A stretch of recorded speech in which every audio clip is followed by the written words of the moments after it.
열왕기 상의 말씀이지요. 제가 주일학교 마산에 제가 살았는데요.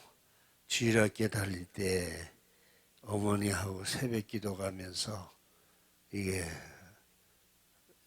읽었던 그 본문입니다. 그러니 참 얼마나 이 말씀의 은혜를 어려서부터 받았는지 말로 다 못하겠습니다. 솔로몬의 지혜를 말하는 것이에요. 솔로몬이 하면은 지혜로운 왕인 것입니다. 근데 어렸을 때는 참 신기하고 그렇게 느껴졌는데 지금 이 나이가 들어서 다시 보니까 참 왕은 지혜로운 왕이로구나. 솔로몬이 지혜롭게 판결하였구나. 이것을 느끼게 됩니다. 그래서 두 명의 창녀가 이제 와서 이제 재판을 받게 되는데 한 집에 두 여자가 살았어요. 그런데 이제 성경에는 창녀로 되어 있습니다. 이 아기를 다 똑같이 두 여자가 낳았는데 제 아기를 낳은 지 3일째 되는 날에 이 여자도 아기를 낳았다 그랬습니다. 우리는 함께 있었고 집에는 저희 둘 외에는 아무도 없었다 그랬어요. 그러니까 아무도 없는 가운데 두 사람만이 누가 주장이 참인가 거짓인가 이거를 판결하는 것이 지혜인 것이에요. 솔로몬에게 왔습니다. 그래서 밤중에 이 여자가 자기 아이를 깔고 죽고 말았는데 저 여자가 밤중에 일어나 제 곁에 있는 제 아들을 데려갔다 그랬어요.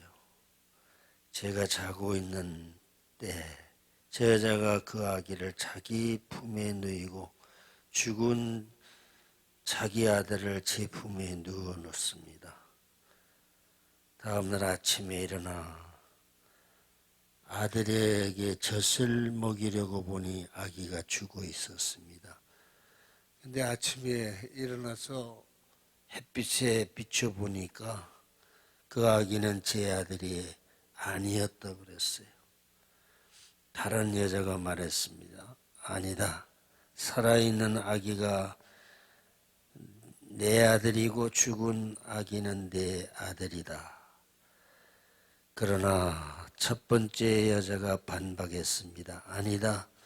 죽은 아기가 내 아들이고 살아있는 아기가 내 아들이다. 이렇게 그들이 왕 앞에서 말다툼을 벌이고 있었다 하는 것입니다. 왕이 대답했습니다. 한 사람은 여기 살아있는 아기가 내 아들이고 죽은 아기가 내 아들이라고 하고 다른 한 사람은 죽은 아기가 내 아들이고 살아있는 아기는 내 아들이라고 하는구나. 왕이 이렇게 말했습니다. 칼을 가져오너라. 신하들이 왕에게 칼을 가져왔습니다. 그때 왕이 말했습니다. 살아있는 아기를 반으로 잘라 반쪽은 저 여자에게 주고 반쪽은 이 여자에게 주어라.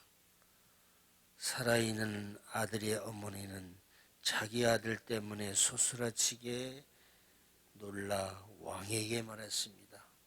내 주여, 저 살아있는 아들을 차라리 저 여자에게 주십시오. 죽이지만 말아 주십시오. 그러나 다른 여자가 말했습니다. 내 아기도 안 되고 내 아기도 안 될 것이니 아기를 반으로 자르자. 그러자 왕이 대답했습니다. 살아있는 아기를 죽이지 말고 첫 번째 여자에게 주어라. 그녀가 아기의 어머니이다.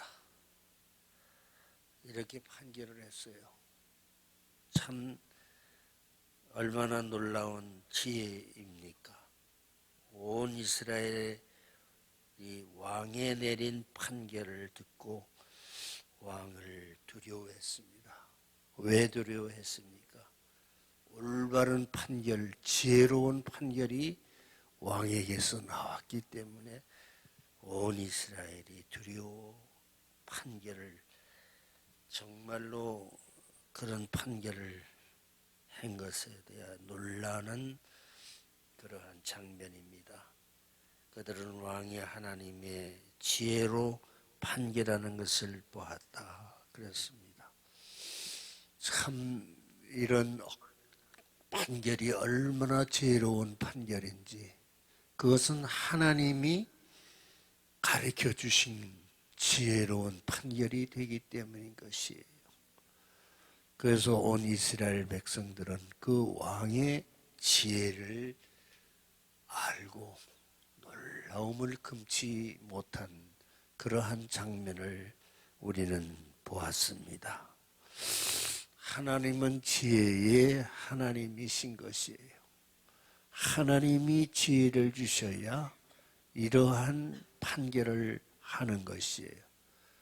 전에도 없었고 후에도 없었을 이러한 지혜로운 판결은 하나님이 주신 판결을 지혜로 말미암아 탄생이 된 것을 우리는 생각합니다. 오늘 이 세상을 우리는 살아가고 있습니다. 온통 거짓이 난무하고 진리가 감추어지고 어두운 세상에 살아가고 있어요. 우리 그리스도인들은 하나님이 주신 지혜로서 매 순간순간 이 어두운 세상을 밝히 비추며 지혜로운 나라를 우리는 살아갈 수 있는 그리스도인들이 될 수 있어야 되는 것입니다. 그래서 이 판결을 그냥 반으로 잘라서 하나는 제자에게 주고 하나는 여자에게 나눠서, 이게 솔로몬의 판결 아닙니까? 그러니까 거기서 진짜 어머니는 그렇게 하지 말고 저 여자에게 주어서, 이렇게 판결을 결론을 나게 되는 것을 보면서 왕이 지혜로운 판결의 결론을 보게 되는 것입니다. 이게 솔로몬이에요. 지혜로운 왕이에요. 그래서 온 백성들이 놀라움을 금치 못하고, 그래서 백성들이 그 왕의 판결에 많은 찬양을 올리며 그렇게 결론이 난 것을 우리는 볼 수가 있습니다. 하나님이 주시는 지혜가 아니면은 이러한 판결을 볼 수가 없기 때문입니다. 우리는 하나님이 이렇게 위대하신 하나님이 되는 것을 우리는 생각하면서 매 순간 기도해야 합니다. 세상이 온통 어두워지고 비진리가 아주 난무하는 이러한 세상에 우리가 살고 있어요. 이때 우리는 어떻게 해야 합니까? 하나님, 이 어두운 세상에서 진리가 감추어져 있고 거짓이 난무하는 이 세상에 하나님은 지혜의 왕이 되십니다. 하나님, 지혜를 주시옵소서. 이렇게 하면은요, 하나님이 우리에게 지혜를 주시어요. 그래서 그 하나님이 주시는 지혜를 우리가 가지고서 하루하루의 삶을 매 순간순간 판단을 잘해서 살아가려고 하면은 우리는 이 세상에 어두운 데 다니지 아니하고 하나님이 비춰주시는 밝은 지혜의 빛 아래로 우리가 걸어가게 되면은 우리는 실족하지 않게 되는 줄로 믿습니다. 이것이 우리 그리스도인들 성도의 삶의 본분이 되고 앞으로 살아가는데 정말로 축복의 나날이 넘치게 될 줄로 믿습니다. 이렇게 오늘도 기도하며 하나님 나에게 지혜를 주시옵소서. 하나님이 비춰주시는 밝은 진리의 빛 안으로 내가 걸어가는 그리스도인이 되게 하여 주시옵소서 하고 기도하며 나아가는 성도 여러분들이 다 되시기를 부탁을 드립니다. 기도하겠습니다. 사랑의 하나님 감사합니다. 성경에는 참으로 진리의 말씀들이 너무나도 많은데 그 중에 하나가 오늘 솔로몬의 왕의 지혜로운 판결을 우리가 보았습니다. 하나님, 우리에게도 지혜를 주시어서 지혜의 근본이 되는 하나님 앞에 지혜를 얻어서 매 순간 순간 판결을 잘하고 진리의 빛 아래로 우리가 걸어가는 그리스도인들이 되게 하여 주옵소서.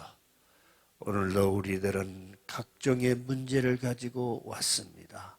하나님이 지혜를 주시어서 정말로 바로 판단하고 저희들이 이 어두운 세상을 살아가야 될 줄로 믿습니다.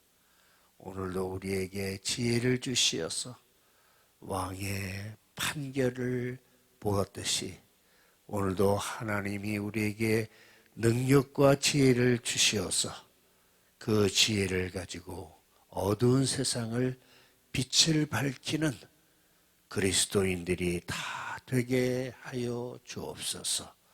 우리 주 예수 그리스도의 이름으로 기도하옵나이다. 아멘.